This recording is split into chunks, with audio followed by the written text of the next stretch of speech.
Brett Kavanaugh's accuser demands special treatment from the Senate Judiciary Committee. Republicans trot out a bizarre defense, and President Trump responds. I'm Ben Shapiro. This is The Ben Shapiro Show.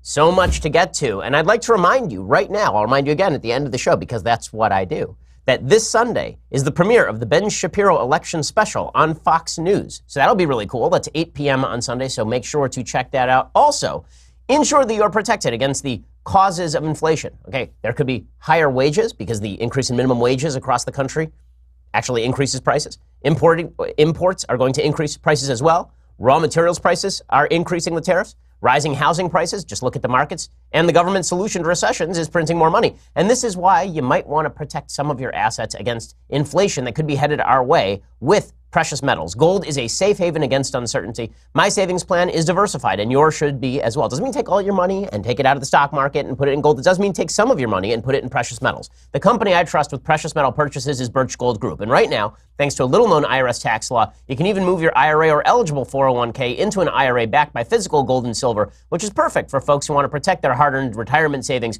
from future geopolitical uncertainty. When you look back historically, you'll see when the bottom falls out of everything else, gold actually safeguards your savings. Birch Gold Group has thousands of satisfied customers, countless 5-star reviews, an A+ rating with the Better Business Bureau. You know all about Birch Gold's free information kit, but for a limited time, qualified purchases can earn up to an additional $10,000 in precious metals for free through September 30th. To find out if your purchase qualifies, contact Birch Gold right now. Go to birchgold.com/Ben. Talk to a Birch Gold representative. Mention that I sent you. That's birchgold.com/Ben. This offer only runs until September 30th. Terms and limitations apply, so go ask your sales representative for details right now. birchgold.com/Ben. Alrighty, so the latest in the Brett Kavanaugh hearing saga is more stupid. So one of the things that's been deeply irritating about this entire saga is that truth and innocence, guilt, none of these things matter anymore. Truth doesn't matter, guilt doesn't matter, innocence doesn't matter. All that matters is the political Machiavellian manipulations of Democrats and, it turns out, of the accuser's lawyer. So Christine Blasey Ford is the person who is now accusing Brett Kavanaugh of sexual assault 36 years ago at an unspecified time at an unspecified place. And she originally said, I'd like to come and talk to Republicans. And Republicans said, sure, let's do it. And then she said, well, no, I don't want to do that. And they said, well, but you just said you wanted to do it. And she's like, no, I don't want to do it anymore. And I want the FBI to investigate. And Republicans said, well, the FBI doesn't investigate state crimes 36 years ago. You know, when the FBI did an investigation of the sexual harassment allegations against Clarence Thomas in 1991, they did that because Clarence Thomas was an employee of the federal government on federal property under federal jurisdiction at the time that those accusations were about. The same is not true in a private home in the middle of Maryland in 1982. Like, that's not an actual thing the FBI does. And so Republicans were like, well, we're not going to tell the FBI to go investigate a state crime that happened 36 years ago on the basis of no actual evidence except for an allegation that can't even name time and place. And so why don't you just come and talk about it? Now, Kavanaugh has been very clear about this. Kavanaugh put out a letter. He said, I want to be heard. I'm perfectly happy to come before the committee. He said, I continue to want a hearing as soon as possible so I can clear my name. Since the moment I first heard this allegation, I've categorically and unequivocally denied it. I remain committed to defending my integrity. He says he's going to be there on Monday. He's going to testify under oath. That's more than Ford is willing to do. He says he's going to put himself under penalty of perjury. That's more than Ford is willing to do. And I'm sorry, a polygraph is not the same thing as coming and testifying under oath, because if you testify falsely under oath, you could go to jail if you're held to account for perjury. So Kavanaugh is saying, I'm willing to sit there and categorically deny anything like this ever happened. And I'm going to do that under oath. And meanwhile, Ford's lawyers are attempting desperately to avoid her actually testifying. So she's issued a list of demands. Now, I don't know since when it's become a thing to issue a list of demands to testify in front of the Senate Judiciary Committee. The Senate Judiciary Committee does indeed have subpoena power. I looked it up this morning. So there is a power of subpoena for the Senate Judiciary Committee. The committee rules allow a subpoena under two circumstances. This is Section 9 of the rules for the Committee on the Judiciary. The chairman of the committee, with the agreement of the ranking member, so that'd be Dianne Feinstein, or by a vote of the committee, may subpoena the attendance of a witness at a committee or subcommittee hearing or committee deposition, or the production of memoranda, documents, records, or any other materials. Any such subpoena shall be issued upon the signature of the chairman or any other member of the committee designated by the chairman. So in other words, all Republicans really have to do here is subpoena her. They could theoretically just vote on straight party lines to subpoena Christine Blasey Ford, and then she'd have to testify. But they're not doing that. Instead, because they are trying to be solicitous of her emotional needs, they're being very, I think, open about all of the things that they are willing to do for her. What are some of her demands? Well, frankly, her demands are totally crazy. Okay, the demands that she's making are nuts. So here are some of the things that she is now demanding. No outside counsel questions her. So she refuses to allow Kavanaugh's lawyer to question her in any hearing. Instead, she wants it just to be the senators. The reason for that is so that Democrats can run out the clock and grandstand. If it just turns into the senators questioning her, then it's certainly not going to be about truth or about falsity. It's just going to be about Dianne Feinstein and Kamala Harris signaling for 2020. It's going to be Cory Booker signaling for 2020. You say that this man raped you, and these evil white Republican old men here who want to question you, they're evil white, and they're Republican old men. That'll be Cory Booker. It's going to be his second Spartacus moment. Right? That's what Christine Blasey Ford's lawyers want, that if she's there, she can be defended by Democratic senators, and then the people who will be asking her questions from the right will be people like Orrin Hatch, who was born during the James K. Polk administration. Like that's what she's actually looking for. Okay, so that is demand number one. That is an idiotic demand that has nothing to do with reality. Second, this one is truly insane. She is demanding that the defense should testify first. That's crazy. Okay? There is no proceeding in American life where the defense to a charge testifies first. For good reason. You don't know what you're being charged with. If I were to go into court and the police said, you know what? We've got a charge against you. The charge is manslaughter. I was like, well, I need to hear the details of that so I can, defend myself, maybe give you an alibi, tell you where I was at the time. And I say, you know what? No, we're not going to give you any of that stuff. You need to present your defense first. You would rightly say, what are you talking about? How am I supposed to defend myself against charges when the only thing we know is that you claim that in a house, at a time, in a place, I did something wrong? How the hell am I supposed to even mobilize a defense based on that? There's no way to do that. So she's demanding that as well. She is also demanding a subpoena against Mark Judge. Now, that one I find the least objectionable, that they should subpoena Mark Judge. Mark Judge is supposedly a witness to what happened. Asking him questions under oath seems to me fairly reasonable. But they should also subpoena all the other people who she says were there. They should subpoena everybody if they're going to do like a full criminal trial here. Or alternatively, she should testify and Kavanaugh should testify. She also says that Kavanaugh cannot ask her questions and Kavanaugh cannot be in the same room as her. Okay, this is so anti-constitutional. The Constitution says that you have a right to confront your accuser, that if somebody accuses you of a crime, you have a right to actually question the witness. You have a right to confront. And let's be real about this. This has become a criminal trial of Brett Kavanaugh. This is a criminal trial. Brett Kavanaugh's career either will end with him on the Supreme Court or it will end with him bankrupt, right? It will end with him maybe really losing his job on the D.C. Circuit Court of Appeals, being destroyed as a human being. Right? That's where this goes if people feel that Blasey Ford is telling the truth. So to treat this as anything less than what it is, which is essentially a criminal trial, is really absurd. But this is what Ford is pushing. And she's saying that if you don't fulfill those commitments, then I'm not going to come testify at all. We still don't know whether she's going to come testify next Thursday.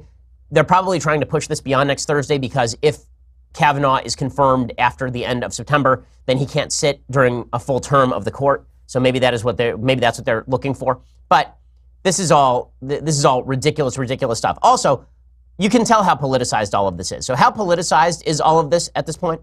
How much of this is Democratic manipulation? Virtually all of it is Democratic manipulation. How do we know that? Well, there's a story out today that Kavanaugh's accuser now has a new advisor. Who is this advisor? Ricky Seidman. Now, you may not remember that name, Ricky Seidman. Ricky Seidman is the person who was working for the Senate Judiciary Committee for Senator Ted Kennedy all the way back during the Anita Hill hearings. Okay, Ricky Seidman is the person who went and solicited Anita Hill in the first place to come forward with her very questionable sexual harassment stories about Clarence Thomas. And now, this accuser has hired the same person to advise her through this process. Does that sound partisan to you? Imagine that I came forward with a bunch of allegations against Barack Obama about something, and the person I hired to guide me through that process was Ken Starr. Would people think maybe that was a partisan thing? because this sounds kind of partisan. Seidman said in a brief interview, I believe her, and I think she's very courageous for coming this far. She worked as Joe Biden's communications director during the 2008 general election campaign, and in 2009, she helped the White House manage the confirmation of Sonia Sotomayor. So this woman, who only cares about getting to the truth, not about the politics, she only cares about justice and getting to the truth, just hired a political hack responsible for the raising of Anita Hill, the Joe Biden campaign in 2008, and Sonia Sotomayor. Now, again, for the 1 millionth time, maybe Ford is telling the truth. It's possible she is. It's possible she's misremembering. It's possible she's telling the truth. If she's telling the truth, we have to get to the seriousness of the allegations, the truth or falsehood of the allegations. We must get to that. If we do not get to that, all of this is worthless. And that's the part that's so irritating. I want to know whether it's true or false, because if it's true, it's damning, obviously. If it's true that Brett Kavanaugh, when he was 17 years old, pushed a girl into a room, pushed her down on a bed, lay on top of her, tried to rip off her clothes, put his hand over her mouth to prevent her from screaming, I don't think he should sit on the Supreme Court. You know, there's some people on the right side who say, well, if that happened, I don't see why that should mar him the rest of his life. No, I think that probably should mar him. That's a really, really bad crime. Again, the reason I know it's a bad crime, because if somebody did that to my sister and I came in the middle of that event, I'd shoot him. Right, I would pick up a blunt instrument and beat the living bejesus out of him, right? So it's a bad thing to do, a thing bad enough that, yes, it should haunt you if that's something that you did. But we have to know whether it's true or false. It's because I take the charges seriously that I want to know if they're true or false. If I didn't take the charges seriously, I wouldn't care whether they were true or false. If she came forward and she accused Brett Kavanaugh of shoplifting a Slurpee in 1982, then I wouldn't care. I'd be like, okay, fine, he shoplifted a Slurpee in 1982. He was a stupid kid. Who cares? But this is a serious charge, which requires serious evidence and a serious hearing, which is not what we're getting. And the Democrats obviously are not interested in getting down to the bottom of this. They're interested in the politicking surrounding all of it. And I'm going to explain more how obvious that is in just one second. But first, let's talk about your bathroom habits. No matter what you do in the bathroom to get ready every morning, Dollar Shave Club has everything you need to look, feel, smell your best. They have amazing shower stuff, hair styling products, toothbrushes and toothpaste, and of course, the razors and shave supplies. I love their Amber Lavender Body Cleanser. It is delightful. They also have like a sage and black pepper shampoo that smells really good. I'm big into the good smelling body washes and shampoos because I do want to smell like a delight. I may be a hard and fast political pundit, but I am also a man who likes to smell decent. And that's where Dollar Shave Club comes in. That's how I get ready in the mornings. But that may not be the way that you get ready in the mornings. Maybe you shave your whole body to get ready for a bike race because you're some sort of weirdo. Dollar Shave Club's executive razor and shave butter can help. You might do your hair to get ready for your soccer match because you're European or something. Bogies by DSC can help you get your style right. The thing is, no matter what you do to get ready, DSC has everything you need. And right now, you can get ready with an amazing deal on any of their starter sets. I recommend the Daily Essentials starter set because I love that Amber Lavender Body Cleanser. Go over to dollarshaveclub.com/Ben. Pick your own DSC starter set for just $5. After your starter set, products ship at regular price. That's dollarshaveclub.com/Ben. Again, dollarshaveclub.com/Ben. Go check them out right now, dollarshaveclub.com/Ben for that special deal. All right, so how do we know how political the Democrats are making this? Here's how political the Democrats are making this. Elizabeth Warren, a fighter on behalf of women everywhere. Me too, Elizabeth Warren. Right? Elizabeth Warren sent out a fundraising letter on the basis of these accusations. She put out a fundraising email blast. Quote, "This is outrageous. Brett Kavanaugh is already disqualified to serve on the Supreme Court, but now we're learning new information about a sexual assault allegation. If we all get in this fight right now from Boston and across the country, then we've got a fighting chance at stopping the Republicans and Kavanaugh in their tracks." And then there's a big donate now button. So she's using a sexual assault allegation to fundraise for herself. Really classy. Not political at all. Not political in the slightest. Just about getting to the truth. Just about defending the rights of women. Not political at all. Not political in any way. And the way that the Democrats are trotting all of this out, I mean, this really is McCarthyism. It's McCarthyism of the highest order. So Kirsten Gillibrand, who, as I said yesterday, is a complete weather vane of a human being. Right? All she does is look at which way the prevailing winds are blowing, and then she turns in that direction. So she said, why isn't Brett Kavanaugh asking for an FBI probe? Is what she said. Maybe he's not asking for an FBI probe because he thinks he's innocent. Yeah, I accuse Kirsten Gillibrand of slaughtering monkeys in her backyard. That's what I accuse her of. Why doesn't she demand an FBI probe to clear herself of animal abuse? Why? Kirsten Gillibrand, talk your stupid. Who is not asking the FBI to investigate these claims? The White House.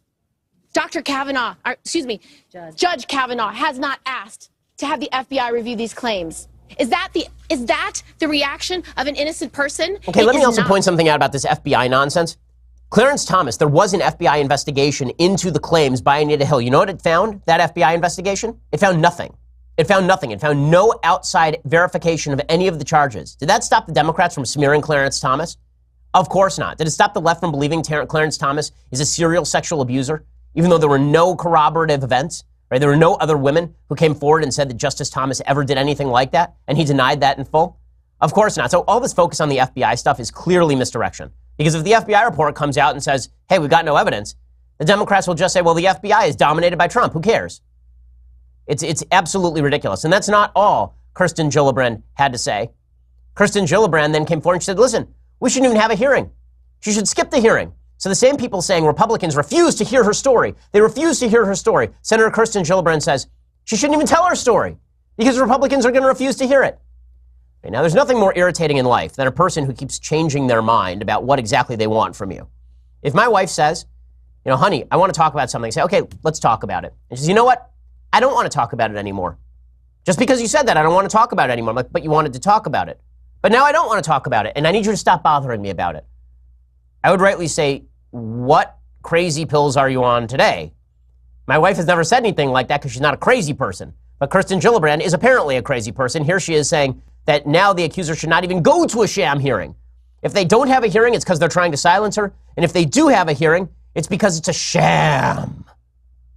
This scenario where it's a he said, she said, where many members of the committee have already made up their mind without the benefit of an FBI investigation where it's nonpartisan and objective, and without the benefit of corroborating witnesses being able to testify, it's a sham hearing.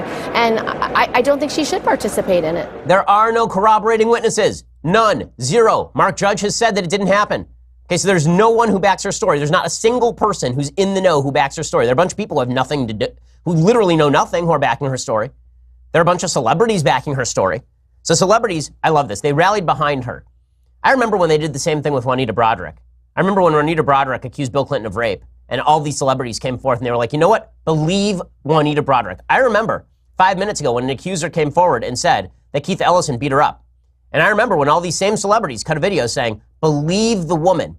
I remember when all of these celebrities cut a video ripping into Cory Booker for saying in his actual memoirs that he grabbed a boob. Okay, this is a quote from Cory Booker from his memoirs. He wrote in the early 1990s while a student at Stanford.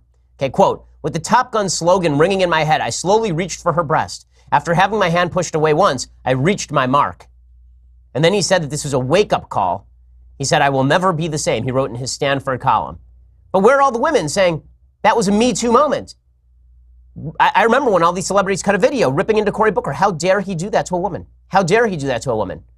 No, they didn't do any of that. Instead, they cut a video about Brett Kavanaugh. What do they know about Brett Kavanaugh? Nothing. What do they know about the accuser? Nothing. What do they know? They know that Brett Kavanaugh is appointed by Trump, and Trump's bad, and that means Brett Kavanaugh's bad, and that means Brett Kavanaugh's a rapist. That's basically the logic here. Here's a bunch of idiot celebrities who know as much about this case as my pool guy, sounding off on whether Brett Kavanaugh is indeed an alleged assaulter.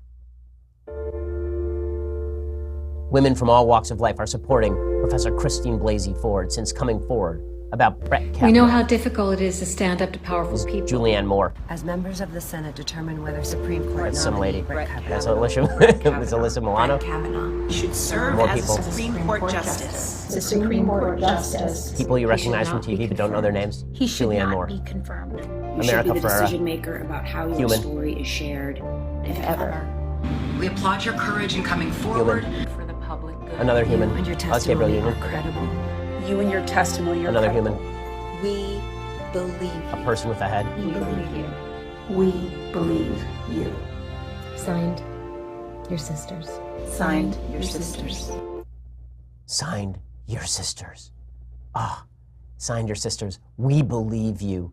We believe. Who cares? You don't know anything about the case. What are you even talking about? Okay, really, tell us which house it happened in then. We believe you. You signed your sisters. it's astonishing. Again, this has not, and I love these protesters showed up in the Senate yesterday. They had lunch catered to them, by the way. So somebody was paying for these protesters to be there. Here are the protesters yesterday, hundreds of them showing up at the Capitol building and chanting, "We believe women." They also do this outside the Clinton Presidential Library. You've seen it. It looks like a giant trailer in the middle of Arkansas. Here's a bunch of these women.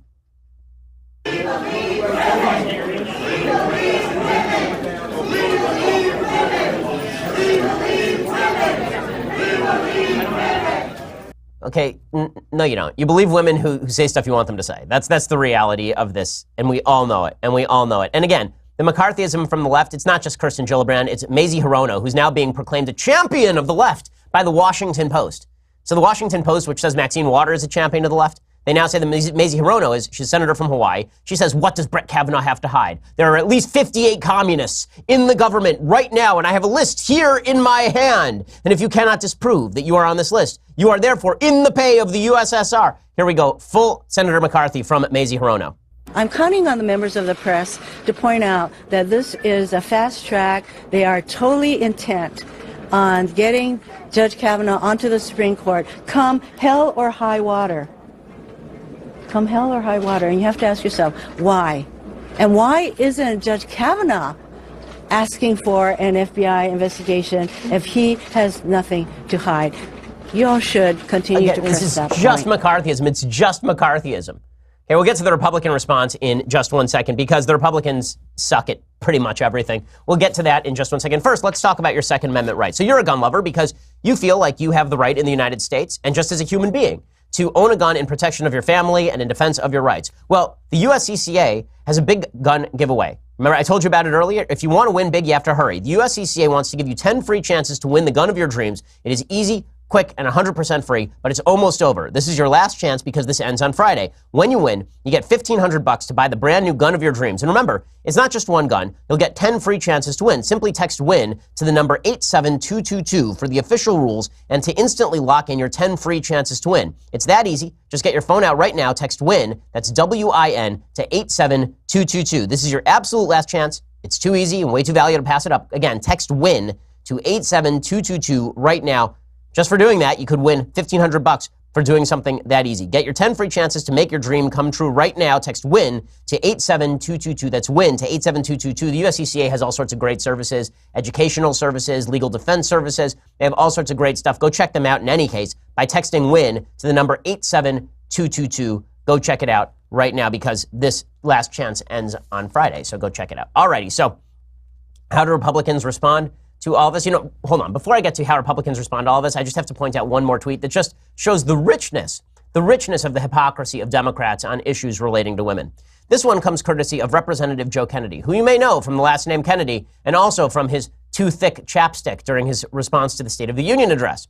So Representative Joe Kennedy III tweeted out, "Put aside partisan politics and process. Christine Blasey Ford deserves to be heard. She deserves decency from our government, not a power play from the GOP Senate."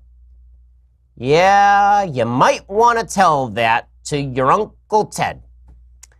You might want to tell that to the guy who left a woman at the bottom of a river with an air bubble where she suffocated as he went and got his alibi ready. I don't think that Kennedys should talk about such things. Just me. I think that probably it is not good optics. So how do Republicans respond to all this? Here's the thing. Kavanaugh has the upper hand right now. Why? Because he's willing to testify, because he's willing to go under oath, because he's not setting conditions on his testimony, because he said, no, I didn't do it. He has the upper hand because if I come forward with a vague, unsubstantiated allegation, and then I refuse to testify under oath about that allegation, and then you say, I didn't do it, I'm happy to say that anywhere, anytime, under oath, I don't care, I'll do it right now, then I'm more likely to believe you than me. Right? The person who says they're willing to risk perjuring themselves to rebut allegations against them, I'm more likely to trust them. So Kavanaugh has the upper hand right now. Again, she has provided no evidence of time, no evidence of place, no evidence of witnesses, no evidence of corroborating people who have said that Kavanaugh has ever done anything similar. None of that. So Kavanaugh does have the upper hand. And again, I repeat, the reason I'm taking the truth case seriously here is because when somebody makes an allegation this serious, we ought to treat it seriously. It is not being treated seriously. If he did this, he's not going to be on the Supreme Court, nor should he be. If he didn't do it, then this is one of the worst smears I've ever seen in my entire political life. It's one or the other. There is no in between. So Republicans have a pretty good case. Okay, the FBI did what it's supposed to do. You got no evidence. We at least have to question her. This guy's willing to testify under oath. It's a pretty good case for Brett Kavanaugh. So instead, Republicans decide to be as stupid as humanly possible. Number one, they are going to negotiate to the ends of the earth to bring Ford in, give her everything that she wants. They shouldn't do that. They should say, listen, lady, here's the deal. We understand that you have a story to tell. But if you want to tell that story, you actually have to tell the story. We can't just accept at face value an allegation with no substantiating evidence. So you're going to have to actually testify. So here's the deal. We're not going to listen to demands. We're not going to listen to any of that. We're going to have a hearing the way we want to have a hearing because it's the Senate Judiciary Committee. You don't get to make demands when the cops call you in for a questioning. And you don't get to make demands when you're a witness in any criminal trial or in any civil trial. If I were called as a witness in a civil trial, I couldn't demand to the court what the lawyers could ask me and what they can't ask me. That's not how it works. They get to ask me whatever they want. So you're going to come in, and we're going to allow Brett Kavanaugh or one of his representatives to question you, and we're going to make you go first, and then Brett Kavanaugh will go second, and then everybody gets heard, and then we're done. And if you don't say yes to that, we're calling a vote right now, today. You have until, this doesn't take you long to make up your mind, you have until a certain time, and at that point, we are calling a vote. End of story. That's all we're doing. That's it. Republicans won't do that. Instead, Republicans have decided to be as conciliatory as possible. I understand why, right? I understand why they're doing this. The reason that they're doing this, obviously, is because they don't want to look like they're sexist. And I get that. The problem is, there are people like President Trump. So President Trump comes forward, and we've all been, I think, very pleased that President Trump has stayed as far away from this as possible, because the guy with a bunch of outstanding sexual, abuse allegations probably isn't the guy you want talking about this on a regular basis. Having him in the back room, basically doing whatever he wants to do, playing Mario Kart or whatever he does in his spare time, all of that is fine. Just have him do that. Keep him away from Twitter. Don't have him comment on this. If you're Brett Kavanaugh, you're like, Mr. President, stop. Just go away. Right? If you're Brett Kavanaugh. So President Trump can't be kept away from the microphones for long. It's sort of like every movie where they tie up a monster in the basement, and you know that sooner or later the monster will break free. So President Trump broke free, and he says, I don't think you can delay this hearing any longer. This part's fine, what he says right here. To take a man like this and besmirch. Now, with that being said, let her have her say, and let's see how it all works out. But I don't think you can delay it any longer. They've delayed it a week already. Yeah, all of that is totally fine. Then he gets to the part that's not totally fine, because the Democrats want a narrative. The narrative they want is Republicans don't care about women. Republicans don't take allegations seriously. Republicans think that women who don't report to the police are lying.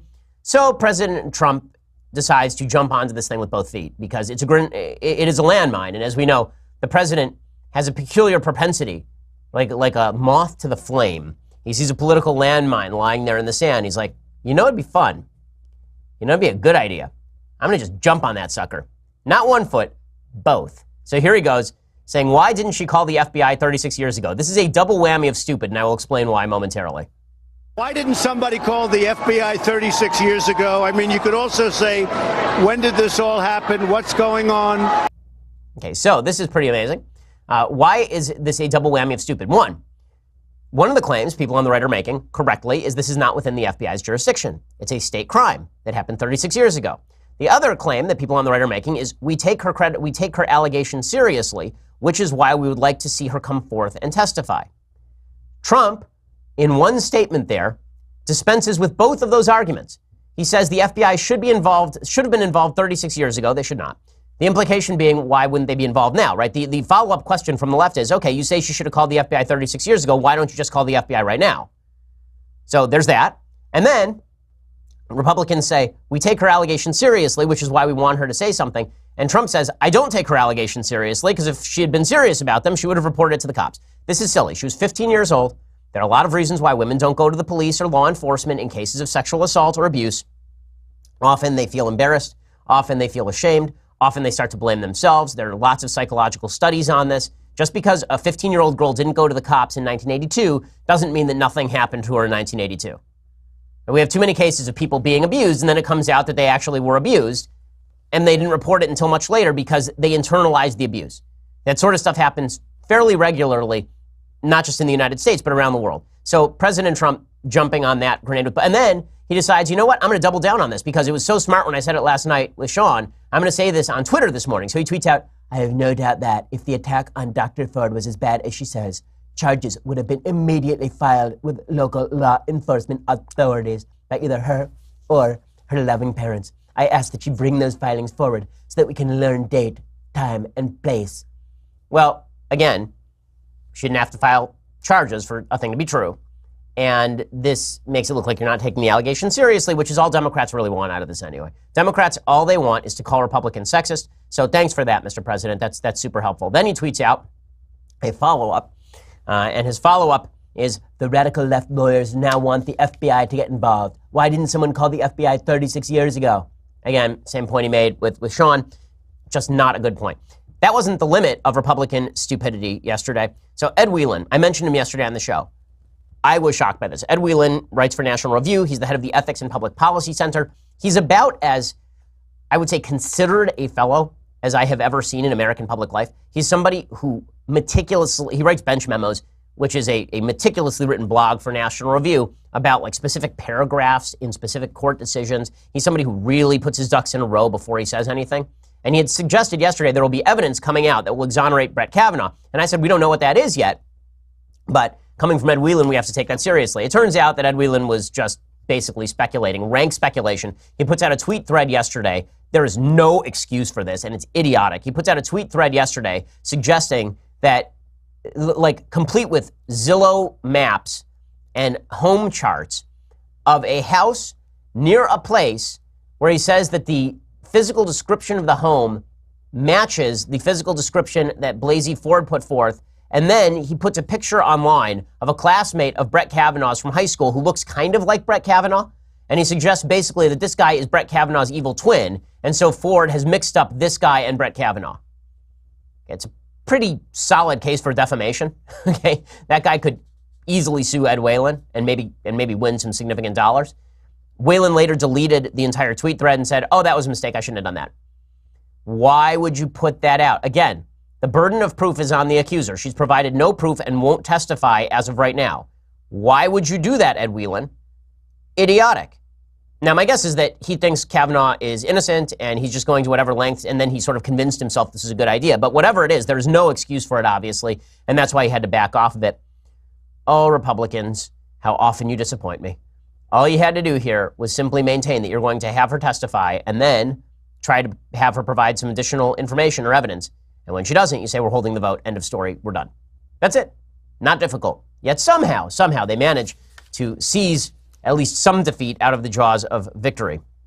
Alrighty, before we go any further, and we'll talk about the media treatment of all this, plus we have to get to the mailbag. Before we go any further, let's talk about managing your money. Betterment. It's the smart way to manage your money. Betterment is how you outsmart average. It's the investing tool for people who refuse to settle for average investing. What does Betterment do for you? Well, it's a technology designed to help you make more from your investments. It's unlimited expert advice designed to help you make smart financial decisions. I have a financial advisor. You can have a financial advisor as well. And that's basically what Betterment is. They give you tax-efficient investing strategies that give you an edge, low, transparent fees, constant access to information, and tools that allow you to track progress toward your goals so you can always feel like a smart, savvy investor. They are your online financial advisor. And listen, I don't have time to manage my own money, and I need the best advice I can get. You do too. Everyone does, because you have a job, right? So go check them out right now. Betterment, outsmart average. Investing does involve risk, but Ben Shapiro Show listeners can get up to 1 year managed for free. For more information, visit betterment.com/Shapiro. That's BETTERMENT.com/Shapiro. Betterment.com/Shapiro. Betterment is how you outsmart average. Go check them out right now. Betterment.com/Shapiro to get up to 1 year managed for free. All right, so the media treatment of this situation continues to be absolutely abhorrent. There have been a bevy of columns that have come out recently saying they don't care whether Kavanaugh is guilty or innocent. He deserves to be tried and convicted in the court of public opinion because he's a man. And men are evil. Men are bad. And therefore, because all men are bad and Brett Kavanaugh is a man, then by the Greek logic, this means that Brett Kavanaugh raped a girl or tried to rape a girl in 1982. And they put out a story from the Washington Post yesterday that his frat house in college was walking around campus with a flag made out of women's panties. So, I failed to see the connection. So a frat house did what frat houses do, and that means he must have attempted to rape a girl in 1982. Got it. That makes perfect sense to me. Makes perfect sense. And then there's Chris Cuomo, who continues to try to outshine his brother on CNN. he had an argument with Kellyanne Conway, and all of these interviews with Kellyanne Conway between Cuomo and Conway are basically just Cuomo shouting at her that she should shut up, and Conway shouting at him that she doesn't want to shut up, and that's what this turned into. You want to lay the blame at somebody's feet? Look no further than your Democratic friends, starting with Senator Feinstein. Even the Democrats are angry with her. If Dr. Ford is upset what does that with anybody, have to do with no, the no, truth don't of the interrupt matter? me, That's Christopher. just Hey, politics. Chris, that's just that's politics. That's Mitch McConnell saying Chris, he's you just okay. think you can talk that's over Feinstein. me? I'll walk away. Well, you look, guys beg me to come on, and then you want to interrupt as me. I've said many times, you're always welcome to come on, but okay, I I'm have not to gonna come on stop and you and listen to check what you put filibuster. out there. No. Ahead. I didn't say nothing came out of my mouth yet. You're just a lot talking. of noise coming for nothing coming out of your mouth. Okay. I heard I something. can leave, and we can watch him get confirmed next week. You ready for that? And good for Kellyanne Conway, because that's exactly what Republicans should do at this point. Okay, if the accuser won't come forward, if the Democrats continue to stonewall just to throw a cloud over a guy who they have no idea whether he actually did any of this stuff, then they should just cut this out, and they should have the vote and confirm him. Enough is enough. Okay, well, we are going to get into the mailbag in just a second. First, you have to go over to Daily Wire to subscribe. And be part of the mailbag, by the way, for $9.99 a month. Get the rest of this show live, the rest of Andrew Klavan's show live, the rest of Michael Knowles' show live, if that's a thing you are into, the rest of Matt Walsh's show as well. We do have a Matt Walsh podcast that you should check out. Go check out all of those things for $9.99 a month. Plus, this, the very greatest in all beverage vessels, the $99 a year version. You get this, the Leftist Tears hot or cold mug, tumbler, I know. And go check that out, because it is spectacular and is a better deal than the monthly. Also, when you subscribe to YouTube or iTunes, that means you get access to our Sunday special, which features the inimitable Glenn Beck this week. We have a bunch of great guests coming up in the next few weeks. I mean, really awesome guests. You're going to want to be a part of it. Go check it out at YouTube or iTunes right now. We are the largest, fastest growing conservative podcast in the nation.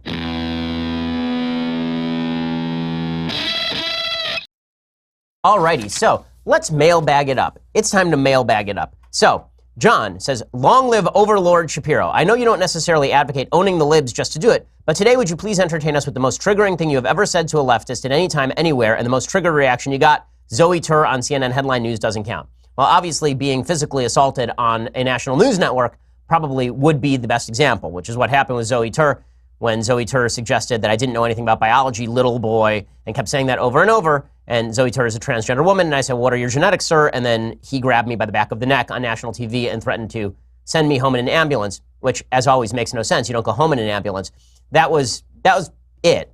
But I'm trying to think what I've said that's the most triggering. Well, there are a bunch of situations where people have gotten very upset at me, obviously. The one that comes to mind is actually one that was not like a public event. So I was in a Chabad house at Harvard.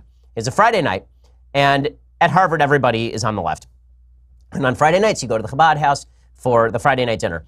And this girl comes in with her boyfriend, and she's sitting across from me, and she wants to talk politics. And I was like, okay, fine. So she starts talking politics, and she's talking about the mandatory maximum work week in France. And she says, what we should do here in the United States is we should have a maximum work week, meaning like 40 hours a week or 35 hours a week. That should be the maximum. And then you shouldn't be allowed to work anymore. And I said, that's a really dumb idea. Here's all the reasons why that's a really dumb idea. And she kept just saying that it was the most compassionate thing to do. And at a certain point, I said, listen, you really don't know a lot about this topic. And if you're this ignorant about this topic, I assume you brought it up. I assume you're this ignorant about other topics as well. And so I really would prefer that you not vote. Like, please don't vote, because you don't know what it is that you're talking about. And your vote counts the same as my vote, so don't vote, right? And her boyfriend was sitting next to her, and her boyfriend starts nodding because her boyfriend realizes that I'm right. And she gets very upset. And you can see her starting to well up. And at this point, I feel a little bad. And she goes downstairs, and he goes downstairs at this Chabad house, and I can hear them yelling at each other. And then they come back upstairs. She sits back down across from me, and she wants to talk politics some more. And I was like, no, we're done. Once I make you cry, we're finished here. There's nothing more for me to do. Like, I can't have a conversation. I actually said to her, consider this the limousine. I'm the driver. The window just went up. There is no more talking. We are finished here. So that's the one that comes to mind anyway. Okay, Brian says, to the Haley Shapiro 2024 campaign. This morning, there was news about 3 different workplace shootings across America in the last 24 hours. 2 of them seem fairly normal, though I find it horrifying there is a normal among such evil acts. The third, however, was regarding a transgender individual, pronouns and biological gender not given, and the article was not about the victims of the person's shooting, but about the person's hard life, personal struggles, and the poetry on their blog site, as well as many commendations from his or her peers about the character and goodwill of the shooter. Is this what the nation is turning to? Not only are minority groups the victims of the most horrible country that has ever existed, but now when they commit crimes, they are the victims. Brian. Well, I mean, obviously, this has been a tendency on the part of the left is to attribute crime when it is not a member of a majority group to the sins of the society at large. This is something the left really, really likes to do. They will say that higher crime rates in certain areas, that's a result of victimization at the top level. They say this about terrorism abroad, by the way. After 9/11, it was the left saying, why? Why do they hate us? As though we had somehow provoked their hatred, and that's why they had taken down 2 of our towers and the Pentagon.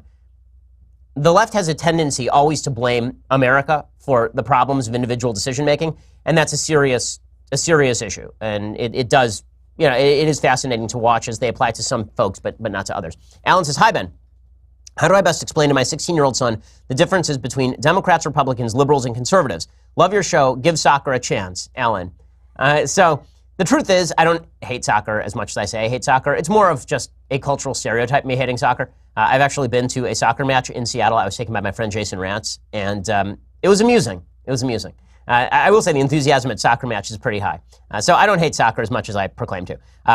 What are the differences between Democrats and Republicans? Well, the differences between Democrats and Republicans are really less relevant than the difference between liberals and conservatives. I would say that the differences between liberals and conservatives come down to a couple of things. One, people on the left tend to believe that human nature is inherently good, and therefore, if you just release people from the shackles of Judeo-Christian values, then they will live better lives. And then if we use reason and the collective, then we can create a better utopian society. That's sort of the vision of the left. And collective rights trump individual rights. Individuals are not as important as the greatest good for the greatest number crammed down by a government made up of the best. Right? That's sort of the leftist ideal. They also value equality of outcome over equality of opportunity. Life is unfair, which means that if unfair stuff happens, then that is the responsibility of the government to rectify. People on the right tend to think if something unfair happened, maybe there's no way to prevent that. All we can do is ensure that you have the same rights as everybody else. And that would be, I can think, the central difference. Again, the right believes in unalienable, God-given rights to the individual that government cannot trample. The left believes that rights are created by the collective. They are created by government and therefore can be taken away by government in the interests of the collective. Now, Steven says, hi, Ben. Do you think we should end the Fed or does it serve a legitimate purpose? Thanks and have a great weekend. Kind of torn on it, to be honest with you. I'm not a big fan of the Federal Reserve. I think that the Federal Reserve is unnecessary to a certain extent. And the Federal Reserve provides a couple of functions. It lends out to various banks. It ensures that those banks have backing in case those banks should go down. This is why your personal deposits are guaranteed by the Federal Reserve. I think that the Federal Reserve is... I'm not a big fan. I'm not a big fan.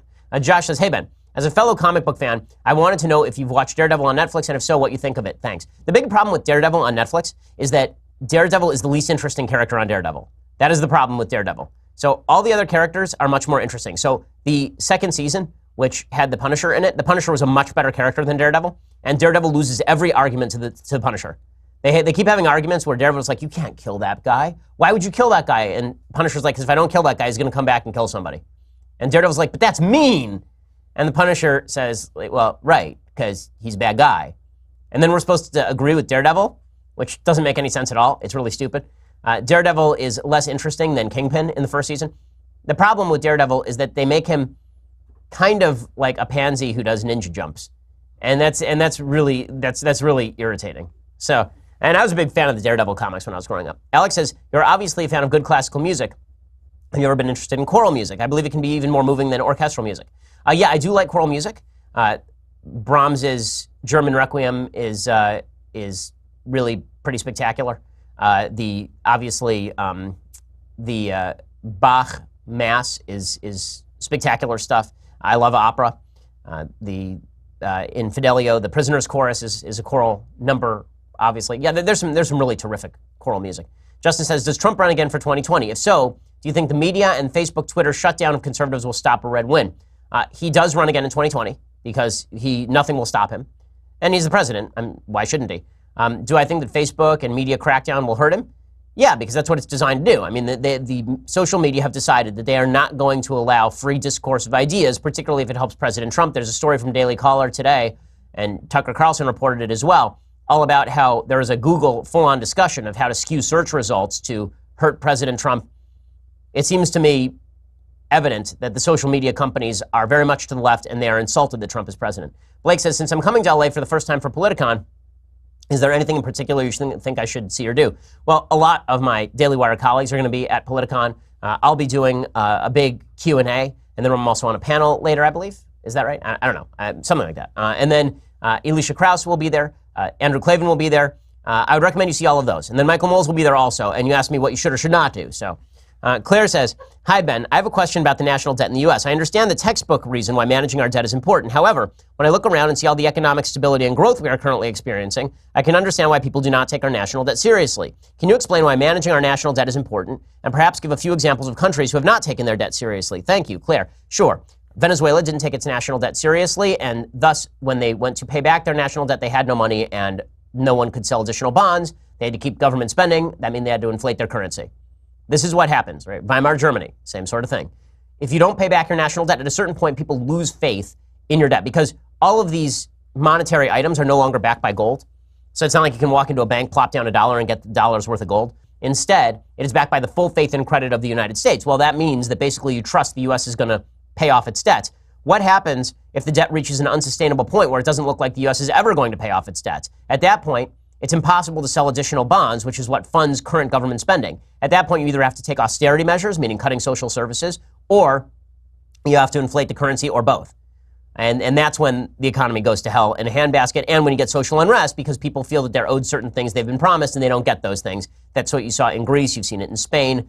You're starting to see it in some of the Nordic countries where they're cutting back social services or restructuring some of the social services. The only reason they haven't been doing it in countries like Norway is because they have an enormous oil slush fund. Let's see. Joe says, hi, Ben. With everything regarding Brett Kavanaugh, do you think men and women with good character and morality will now be less likely to enter the field of politics? In addition, with tribalism getting out of hand, does this make you hesitant to consider a possible run into American politics? Thanks and love the show. Absolutely. Absolutely. If you're a good person and you're somebody who takes criticism to heart, you don't want to be anywhere near politics. When I was a kid, I thought a lot about being on the Supreme Court. In fact, if you watch the tape of me at the Israeli Bonds banquet when I'm 11 years old, 12 years old, Larry King leads off by saying that I want to be the first Orthodox Jew on the Supreme Court. So I've been into politics since as long as I can remember. Would I actually want to be in government at any point here? I don't think so. Because the viciousness of people who take everything that you ever did out of context in order to destroy you is astonishing. The number of people who are willing to make things up to destroy you is incredible. Would you want to go through that? Really? I don't know. I think what you're going to get is the people who have the least capacity for shame running in politics. And that also happens to be generally the worst people. People who have no capacity for shame are people who are willing to do anything. People who are willing to do anything should not be in charge of the levers of the nation's government. But that's exactly what you're going to get thanks to the targeted search and destroy mission of the media and the tribal politics in which we exist. Fravel says, Ben, if enough of your supporters agreed to raise the money you would need to be Trump's personal Twitter advisor and counselor, what would that number be? And would you please consider taking the position? Think about it. Well, number one, I don't think that you can actually be paid. I don't know how that would work. Number two, it wouldn't work. It's like being Trump's lawyer. You think there aren't people in the White House who look at Trump's tweets and go, dude, just stop?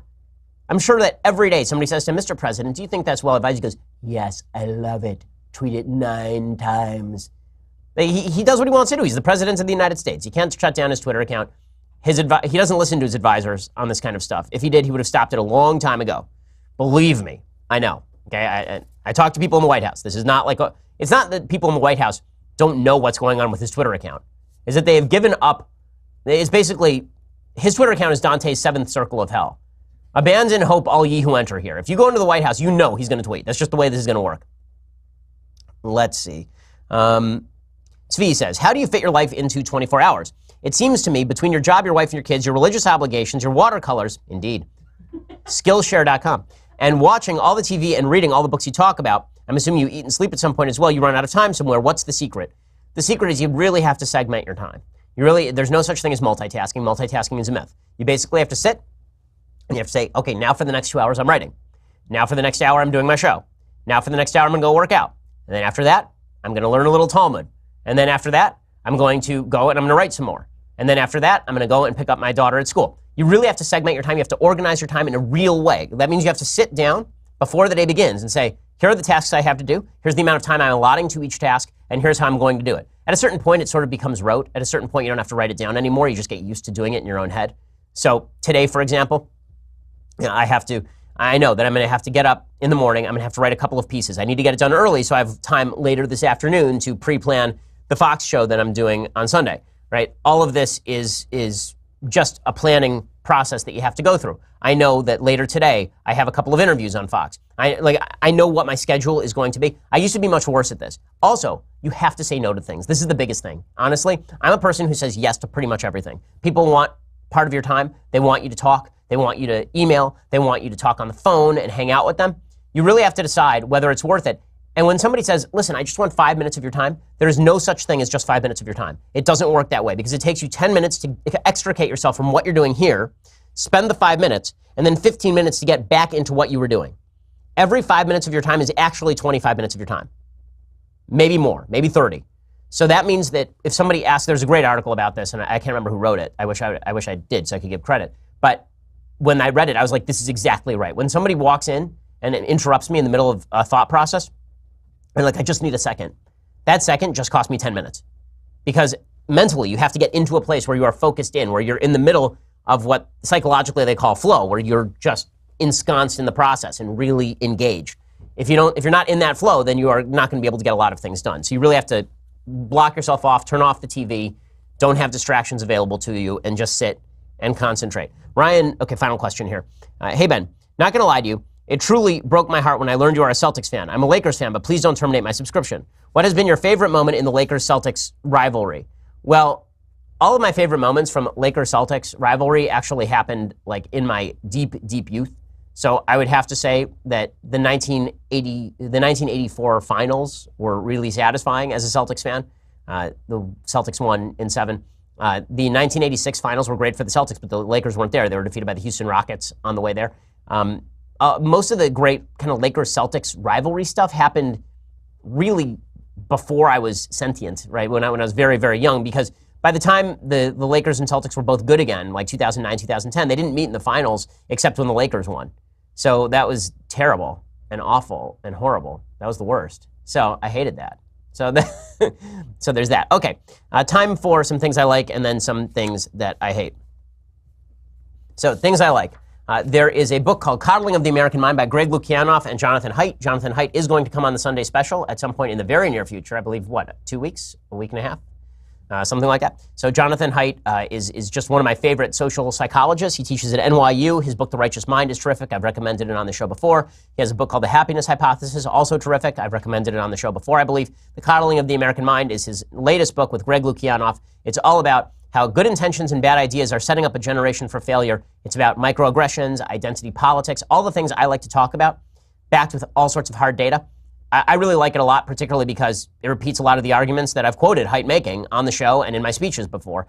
So if you really want a primer on what's happening on college campuses and why we are creating a generation of weak-minded people, go check it out, The Coddling of the American Mind, How Good Intentions and Bad Ideas Are Setting Up a Generation for Failure by Greg Lukianoff and Jonathan Haidt.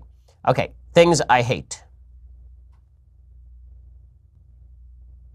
Today's thing I hate comes courtesy of the New York Times. So Nikki Haley was on with Martha McCallum yesterday, and she summed up the fact that the New York Times had essentially slandered her by saying that she was responsible for buying these very, very, very, very expensive curtains, when it turns out she was not, in fact, responsible for buying those deeply expensive curtains. They were actually commissioned by the Obama administration in the hopes that they would be occupied by a Democrat. She tells her story last night on Fox News. So you talked to the New York Times and said this isn't the case, and they printed it anyway? They printed it anyway, and it was down in the story in like the 7th paragraph down at the bottom. And then they had to post a retraction, so that's twice. Yes, but we shouldn't, all last weekend, every day, wherever I went, people were asking me about my curtains. Yeah. The damage is done once the story's out. I appreciate the retraction, but that story follows you everywhere you go. But that's the tough part about public life now. Yeah. And of course, Nikki Haley is exactly correct. And it's really the reason why good-hearted people don't want to go into politics lately. Would you want to? They'll literally just make things up about you and then, oops, sorry, my bad. It's really dangerous. And we're not immune to it on the right side of the aisle either. It's such a tribal environment that you really have to work to get past your cognitive biases. Okay, other things that I hate.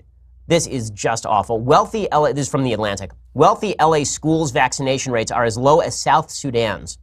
Hollywood parents not vaccinating, They say it makes instinctive sense. Now their kids have whooping cough because they're idiots. Because they're idiots. Vaccinations work. They're one of the great scientific developments in the history of humankind. All you have to do is look at the statistics. I've written about this extensively. Go to Daily Wire, search Shapiro vaccination rates. I talk about how when vaccination rates hit 100, disease rates, in many cases, hit 0. There's also such a thing as herd immunity. It matters whether you vaccinate your kid, because if you do not vaccinate your kid, my kid could get sick, even if my kid has had a vaccine.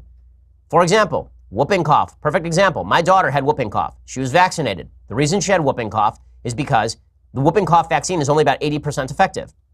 If 100% of the population has the vaccine and it's 80% effective, then it is much more likely that she is not going to come into contact with someone with whooping cough than if no one has the vaccine and she takes a vaccine that is 80% effective. This is just obvious math. But there are a bunch of people out there who say, well, you know, I don't feel like vaccinating because my kid's going to get autism. There is no scientific data to suggest that. None. Okay, there's a really bad study for which a guy was basically disbarred in the UK. There's one horrible scientific study based on this. There's nothing else. The problems with vaccines. Are there occasional problems with vaccines like Guillain-Barré syndrome? Yes. Okay, that has happened. That has been a thing in the past. Is it a minute number of people? Absolutely. And not only that, they have been consistently trying to make vaccines better to minimize the risk. If you're not vaccinating your kid, you're being a moron. Okay, really, I really believe this in a very strong way. I think it is absolutely foolish, and it has externalities because there are pregnant women who can't get vaccines, and if they get sick, it goes to the baby. There are kids with leukemia who can't get a vaccine, and you not vaccinating your kid and making your kid a carrier for that disease can hurt the kid with leukemia. There are externalities to you not getting a vaccine. If it were just about you and your kid not getting a vaccine, first of all, I would say don't endanger your own kid because it's silly. But second, I might say, okay, at least it's an autonomy issue. Once it becomes an externality, once you become a carrier of a disease that affects my kid, now we're talking about something completely different. The Hollywood Reporter has a great investigation for which it sought the vaccination records of elementary schools all over LA County. They found vaccination rates in elite neighborhoods like Santa Monica and Beverly Hills have tanked, and the incidence of whooping cough there has skyrocketed. Shocker. Yes, vaccinations work. And it is amazing. The privilege that wealth affords you to be a moron is amazing. The reason that people in South Sudan don't have vaccines is because it's incredibly poor and no one has access to vaccine. The reason people in Beverly Hills don't have vaccines is because they're idiots who believe in essential oils. Really, who think that herbal remedies are going to fix their whooping cough. Yeah, go down and try and get some of that St. John's wort and see if it's going to fix your broken leg. Again, I'm not against organic herbal remedies for what they're good for, but let's not pretend that this stuff is a substitute for actual tested and verified medicine. Ridiculous. Ridiculous. All right, we'll be back here on Monday with, well, actually we won't. Actually, I have another Jewish holiday. So I won't. Tough. Deal with it. I'll be back here on Wednesday with the latest at that point. Make sure that you tune in on Sunday to our Fox News special, right? We have the Ben Shapiro election special happening 8 p.m. on Sunday. Go check that out. Don't worry, folks. I'm not violating my own holiday. It's filmed before the actual holiday, right? Because it's only 5 p.m. on Sunday on the West Coast. Go check it out. I hope that you love it. I hope I do well. I mean, I hope that it doesn't suck. So you'll find out on Sunday soon enough. And then leave me a review. I won't be able to. The good news is I won't even know if I suck until after the holiday. Right? I'll check Tuesday night. By then, the world will have moved on. Brett Kavanaugh will have set himself on fire or something. Like that's where we'll be. But in any case, I'll be back here on Wednesday to recap all of it. I'm Ben Shapiro. This is the Ben Shapiro Show. The Ben Shapiro Show is produced by Senya Villarreal, executive producer Jeremy Boring, senior producer Jonathan Hay. Our supervising producer is Mathis Glover, and our technical producer is Austin Stevens. Edited by Alex Zingaro. Audio is mixed by Mike Caramina. Hair and makeup is by Jesua Alvera. The Ben Shapiro Show is a Daily Wire Forward Publishing production. Copyright Forward Publishing 2018.